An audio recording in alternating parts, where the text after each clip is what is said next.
molt pendents en plana internacional de què pugui passar aquest cap de setmana a Itàlia.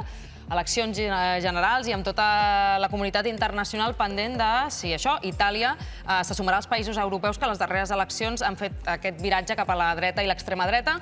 Les principals formacions de dreta i extrema dreta es presenten juntes sota el lema Per Itàlia, tenen les enquestes a favor i precisament ahir al vespre Salvini, Berlusconi i Giorgia Meloni, que és del partit d'extrema dreta Germans d'Itàlia, van fer una demostració de força en aquest míting de final de campanya. Fino all'ultimo voto per restituire libertà a questa nazione, per restituirle orgoglio, per restituire la grandezza che merita. Viva l'Italia, viva Fratelli d'Italia, viva il centrodestra, grazie! I també a les darreres hores s'ha publicat aquesta enquesta que està prohibida a Itàlia perquè fan com aquí, que està prohibit publicar sondejos en jornada de reflexió. Publica un mitjà suís, la Regione, i aquí podem veure com Fratelli d'Itàlia, amb un 26%, superaria per 5 punts el Partit Democràtic Italià. Tot està obert, els sondejos també apunten que l'abstenció podria ser alta, entre abstenció i indecisos podrien ser un 40%. Vull dir que tot pot passar, però tothom pendent de què passarà i també, doncs això, de Meloni, sobretot, d'aquest personatge.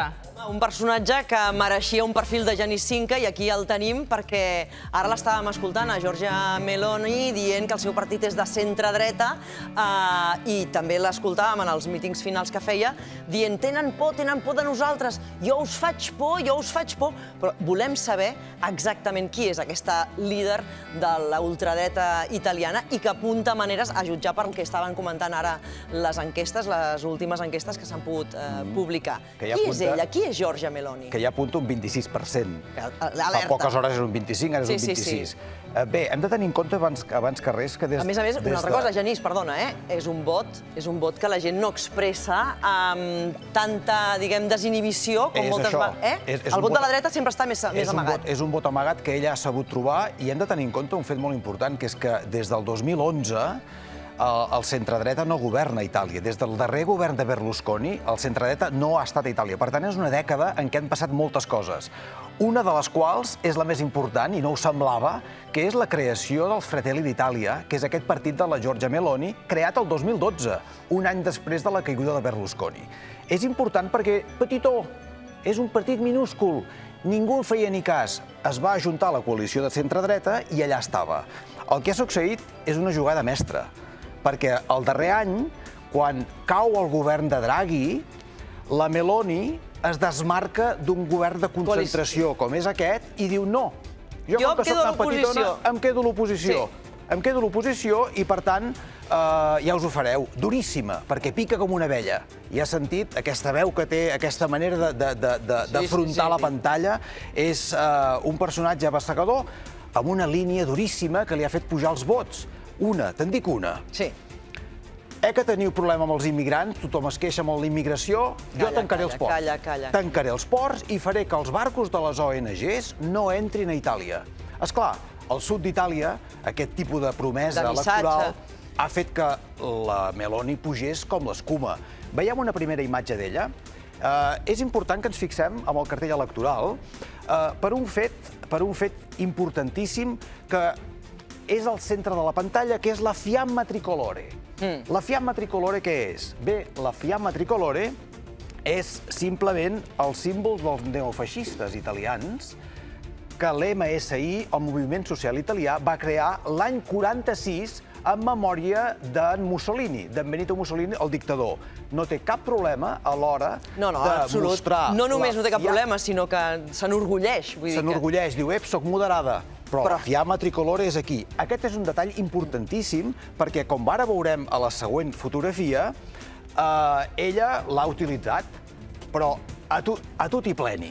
A tutti pleni perquè aquesta és la fotografia d'ella quan era joveníssima i es va presentar per Azione Giovani amb la Fiamma Tricolore, amb aquest puny que aleshores hi havia del Mussolini, per l'alcaldia de Roma. Va perdre les eleccions. Perfecte. Però és que això li ha donat un rèdit polític enorme perquè no s'ha desgastat. Hi ha dos factors que expliquen justament per què diumenge Meloni probablement pot guanyar les eleccions. El primer és que no té un desgast polític. No sabem qui era. No ho sabíem fins avui. El segon és encara més important, que és que el fet d'haver quedat a la posició sortint del govern de concentració de Draghi ha fet que la gent confiï en un partit nou que davant de la possibilitat de poder estar en el govern es vota netament. Es van retirar per fer tota aquesta feina que ara li està donant un crèdit. No forma part una mica de la corrupció que tots els italians pensen que està... I tot això acompanyat d'una situació econòmica i política, geopolítica molt complicada en aquest moment. I aquí hi ha un factor que a mi m'encanta, he pensat molt en tu aquesta setmana, perquè hi ha un fet biogràfic que és el que explica la duresa de totes aquestes polítiques de la Meloni, i és la mamma.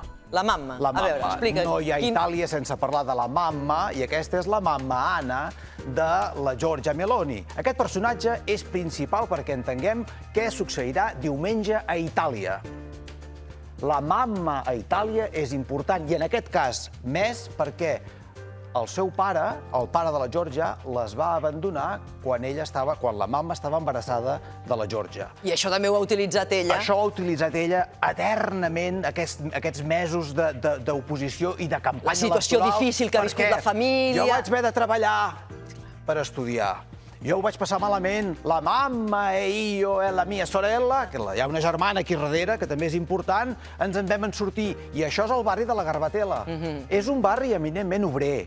Que és allà on ella recollirà vots, també, clar. Nosaltres hi hem passat per aquí, l'hem vist, aquest barri, te'n recordes? Sí, ho sé. És un barri ple de cotxes, és un barri atrafegat de gent que treballa, és un barri eminentment d'esquerres, però ella què fa?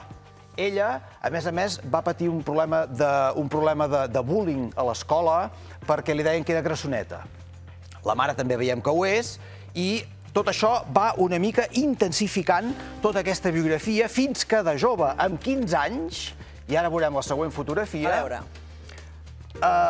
debuta, milita, comença a anar al partit de l'MSI de la Garbatella. Això és duríssim. Fixa't en aquest dit. Fixa't en aquest dit. Qui és aquest senyor? Aquest senyor és el Giorgio Almirante, que és el representant més dur del neofeixisme, que representava... Sí, obres els ulls perquè t'esgarrifa. No, perquè és que m'estic fixant en els ulls, que també tenen un aire. Sí, tenen un aire. Tenen un aire, sobretot, perquè la Giorgia Meloni ha volgut donar un aire de moderació durant aquesta campanya electoral. I ella anava repetint, centro-dreta, centro-dreta. El Giorgio, no, però jo ja no. Veiem la següent imatge. Jo ja no, però els gestos són els gestos. Hi ha un gest que en el cas d'Itàlia i en el cas d'aquest diumenge és molt important. El gest que diu, autoritari. Autoritari. Vull retornar, encara que jo digui que soc moderada, a un lema feixista. Déu, pàtria i família.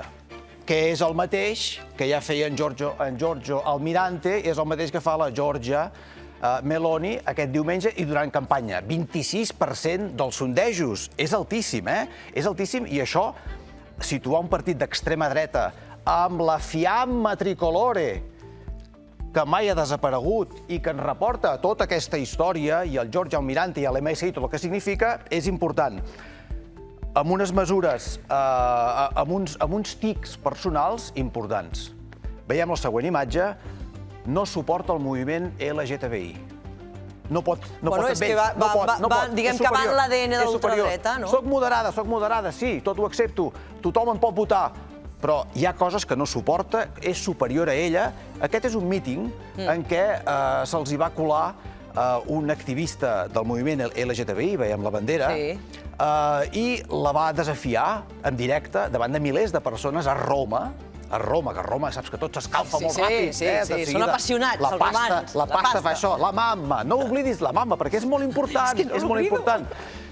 I aquí què va passar? Va cometre un error dels molts que li veurem cometre. Però que el seu electorat li perdonarà.